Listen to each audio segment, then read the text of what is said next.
ناپاکی کی حالت میں، پیریڈز کی حالت میں، حیض کی حالت میں عورتیں کون سی عبادت کر سکتی ہیں اور کون سی عبادت نہیں کر سکتی؟ شب برات کی رات ہو یا اس کے علاوہ کوئی اور رات ہو، یا ویسے اس کے علاوہ بھی عورت نے اگر عبادت کرنی ہو، اگر وہ ناپاکی کی حالت میں ہے تو وہ کون سی عبادت کرے گی اور کون سی نہیں کر سکتی، اس کی ڈیٹیل توجہ کے ساتھ سمجھ لیں۔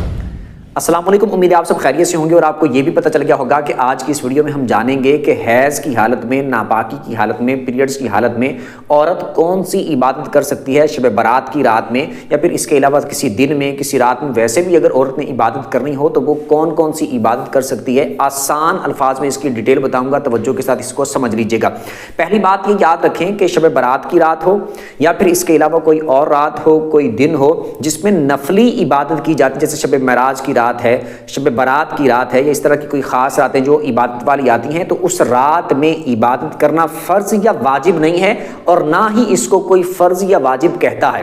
نفلی عبادت ہوتی ہے، اگر کوئی عبادت کرے گا، نوافل پڑھے گا، ذکر و اذکار کرے گا، کوئی بھی نیکی والا کام کرے گا تو اس کو ثواب ملے گا۔ اگر وہ عبادت نہیں کرتا، نوافل نہیں پڑھتا، ذکر و اذکار نہیں کرتا تو گناہگار نہیں ہوگا۔ ہاں یہ کہیں گے کہ وہ ثواب سے محروم ہو گیا ہے۔ اگر عبادت کر لیتا، اگر نوافل پڑھ لیتا، اگر کوئی نیکی والا کام کر لیتا تو اس کو ثواب لازمی طور پر ملتا، لیکن اس نے نہیں کیا تو وہ ثواب سے محروم ہو گیا ہے۔ اور اس طرح کی جو خاص راتیں ہوتی ہیں جیسے شب برات کی رات ہے، تو اس میں چونکہ احادیث میں اس کے فضائل موجود ہیں، نبی پاک علیہ السلام سے باقاعدہ طور پر اس کی فضیلتیں جو بیان کی ہیں وہ موجود ہیں، صحابہ کرام سے، تابعین سے، تبع تابعین سے موجود ہیں، تو اس طرح کی جو راتیں عبادت والی ہوتی ہیں ان کو ضائع نہیں کرنا چاہیے۔ یہ بات میں نے پہلے کلیئر کر دی کہ کوئی ناجائز یا حرام نہیں ہے، اگر کوئی نہیں کرتا تو مرضی ہے، لیکن اپنی اپنی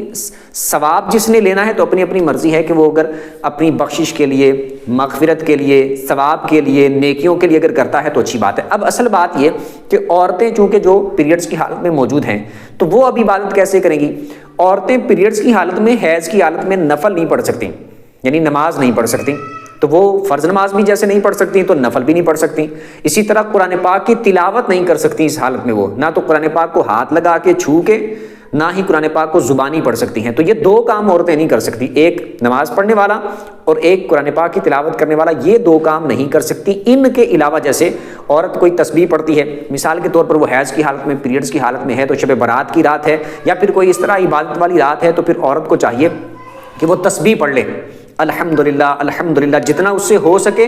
الحمدللہ کی تسبیح کر لیں، سبحان اللہ کی تسبیح کر لیں، اسی طرح اللہ اکبر کی تسبیح کر لیں، لا الہ الا اللہ اس کی تسبیح کر لیں، لا الہ الا انت سبحانک انی کنت من الظالمین اس کی تسبیح کر لیں، درود پاک کی تسبیح کر لیں۔ یہ میں تسبیح بول رہا ہوں، مطلب کہ ایک بار کرنا چاہے ایک بار کر لے، دو بار کر لے، تین بار کر لے، 5 بار کر لے، 7 بار کر لے، جتنی زیادہ تسبیحات جس ورد کی، وظیفے کی، ذکر کی کرے گی اتنا زیادہ ثواب ملے گا۔ درود پاک پڑھ لے، استغفر اللہ پڑھ لے،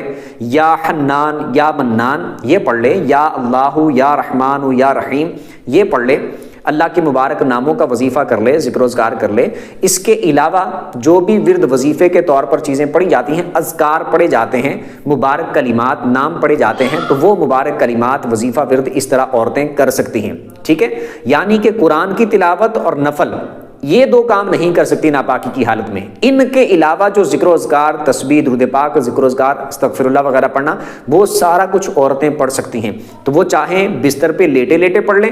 تب بھی ٹھیک ہے، بیٹھ کے پڑھ لیں تب بھی ٹھیک ہے، اور اگر مثال کے طور پر وہ مصلی بچھا کے پڑھنا چاہیں تو مصلی بچھا کے بھی پڑھ سکتی ہیں،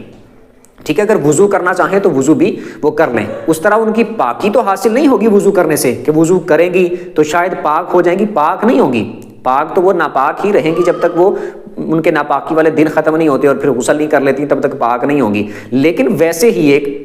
کہ چلو میری وہ کنڈیشن، وہ میری حالت تو نہیں ہے کہ میں پاک ہو سکوں، لیکن جتنا مجھ سے ہو سکے تو کم از کم اتنا تو کر لوں، وضو ویسے ہی کر لیں،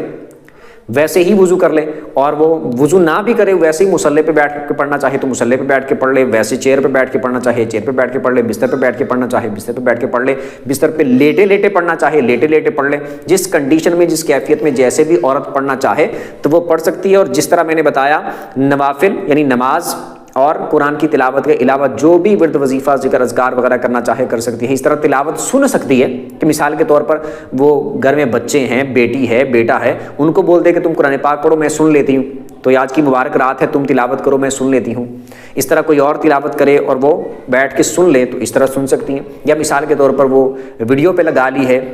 کسی چیز پہ لگا لی ہے، تلاوت لگا لی ہے یا نعت لگا لی ہے، اس کو سن لیا، یا خود نعت پڑھ لی ہے، یا بچے نعت پڑھ رہے ہیں تو نعت سن لی ہے، تو اس طرح ایک بندہ ماحول بنا سکتا ہے، بچوں سے تلاوت سن لیں، بیٹی ہے تو بیٹی سے تلاوت سن لیں، یا کسی چیز پہ لگا کے اس طرح تلاوت سن لیں، تو اس طرح نوافل اور قرآن کی تلاوت خود کرنی جو ہے وہ اس کے علاوہ جتنی بھی نیکیوں والے کام ہیں وہ آپ کر سکتے ہیں، اور ایک ماحول باقاعدہ بنا کے بہت ساری عبادتیں اس طرح ناپاکی کی حالت میں بھی کی جا سکتی ہیں، تو اس طرح آپ اپنی شب برات کی رات کو گزار سکتے ہیں۔ امید کرتا ہوں کہ اچھے طریقے سے سمجھ آ گئی ہوگی، پھر بھی اس میں سے اگر آپ کو کوئی بات سمجھ نہ آئی ہو تو کمنٹ پہ اپنا سوال پوچھ سکتے ہیں۔ ویڈیو جس کو اچھی لگی ہو ویڈیو کو لائک کر دیں، چینل کو سبسکرائب کر دیں، بیل آئیکن میں پریس کر دیں تاکہ جو بھی دینی مسائل پر ویڈیو اپلوڈ اس کا نوٹیفیکیشن آپ کو مل جایا کرے۔ اگلی ویڈیو تک کے لیے اجازت دیجیے، اللہ حافظ۔